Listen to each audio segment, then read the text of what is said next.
பச்சை பொய் சொல்லும் எதிர்க்கட்சி தலைவர் எடப்பாடி பழனிசாமிக்கு தேவைப்பட்டால் கூவத்தூர் ஆதாரங்களை வெளியிடுவேன் என்று முக்குளத்தூர் புலிப்படை தலைவர் நடிகர் கருணாஸ் தெரிவித்தார். சிவகங்கை அருகே பனங்காடியில் செய்தியாளர்களை சந்தித்த அவர் அதிமுக என்ற எஃகு கோட்டையை எடப்பாடி பழனிசாமி மக்கிய கோட்டையாக மாற்றி வருவதாக விமர்சித்தார். மீண்டும் தேவைப்பட்டால் இது போன்ற இன்றைக்கு அந்த 5 சந்தித்து அனைவரும் ஒற்றுமை அடைய வேண்டும் என்று சொன்ன கோரிக்கையை பார்க்கவே இல்லை என்று பச்சை பொய் சொல்லிய அந்த பொதுச் செயலாளர் எடப்பாடி பழனிசாமி அவர்கள் அன்றைக்கு கூவத்தூரிலே இந்த பதவியை அவர் பெறுவதற்கு என்னென்னலாம் செய்தார் என்பதை கால போக்கிலே வரக்கூடிய காலங்களிலே சொல்லுவதற்கு தேவைப்பட்டால் சொல்லவும் தயாராக இருக்கிறேன். பொதுச் செயலாளர் என் ஆனந்த் உட்பட அக்கட்சியைச் சேர்ந்த 6 பேர் மீது திருச்சி விமான நிலைய போலீசார் வழக்கு பதிவு செய்துள்ளனர். தாவேகா தலைவர் விஜய் தனது சுற்றுப்பயணத்தை முதல் முறையாக செப்டம்பர் 13ஆம் தேதி திருச்சியில் இருந்து தொடங்கவுள்ளார். இது தொடர்பாக அனுமதி பெறுவதற்காக என் ஆனந்த் திருச்சிக்கு விமானத்தில் வந்தார். அப்பொழுது அவரை கட்சி தொண்டர்கள் வரவேற்பதற்காக போக்குவரத்திற்கு இடையூறு ஏற்படுத்தியதாகவும் போலீசாரின் பேச்சை கேட்காமலும் அவர்களை பணி செய்ய விடாமல் தடுத்ததாகவும் கூறப்படுகிறது.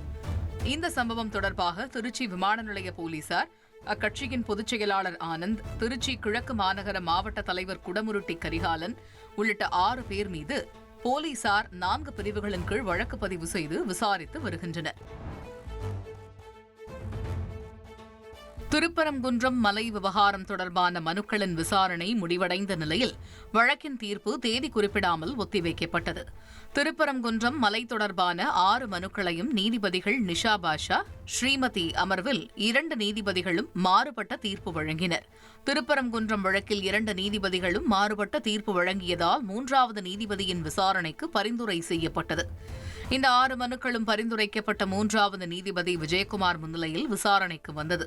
அப்பொழுது மனுதாரர்கள் தரப்பு வழக்கறிஞர்கள் 2500 ஆண்டுகளாக திருப்பரங்குன்றம் மலை என்று அழைக்கப்பட்டு வருவதாகவும், இஸ்லாம் 700 ஆண்டுகளுக்கு முன்புதான் தமிழ்நாட்டிற்கு வந்ததாகவும், திருப்பரங்குன்றம் மலையில் தர்கா 13 அல்லது 14ஆம் நூற்றாண்டுகளில்தான் அமைக்கப்பட்டிருக்க வேண்டும் எனவும், சங்க இலக்கியங்களில் திருப்பரங்குன்றம் மலை குறித்து கூறப்பட்டுள்ளதாகவும் கூறி வாதிட்டனர். பின்னர் திருப்பரங்குன்றம் மலையில் ஆடு கோழி பலியிடுவது வழக்கம் இல்லை, ஆடு கோழி பலியிடுவது கட்டாயமான தேவையான பழக்க வழக்கம் இல்லை எனவும், இந்த பழக்க வழக்கம் இருந்ததை நிரூபிக்க வேண்டும் எனவும், மேலும் இதுகுறித்து உரிமையியல் நீதிமன்றமும் பிரிவியூ கவுன்சிலும் உள்ள உத்தரவுகளும் வழங்கப்பட்டன. இதேபோல சமணர்கள் தரப்பு வழக்கறிஞர் கூறுகையில், திருப்பரங்குன்றம் மலையில் சமண கல்வெட்டுகள் உள்ளதாகவும், தமிழ் பிராமி எழுத்துக்களும் சமணர்கள் அங்கு வாழ்ந்ததற்கான ஆதாரங்கள் உள்ளதாகவும் வாதிட்டார்.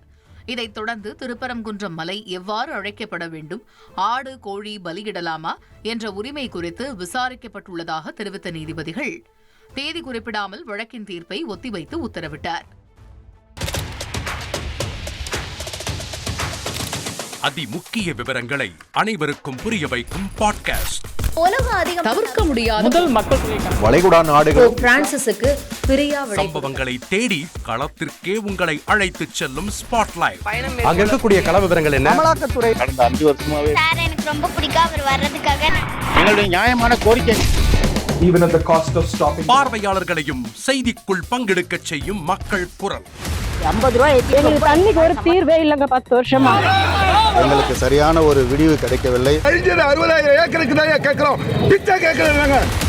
புத்தம் புதிதாக வித்தியாசமாக ஹெலிகாப்டர்களின் உதவி என்ன படிக்கலாம்ன்றதுல பேரண்ட்ஸும் என்கரேஜ் பண்ணணும், ஸ்டூடெண்ட்ஸும் தேர்வு செஞ்சு.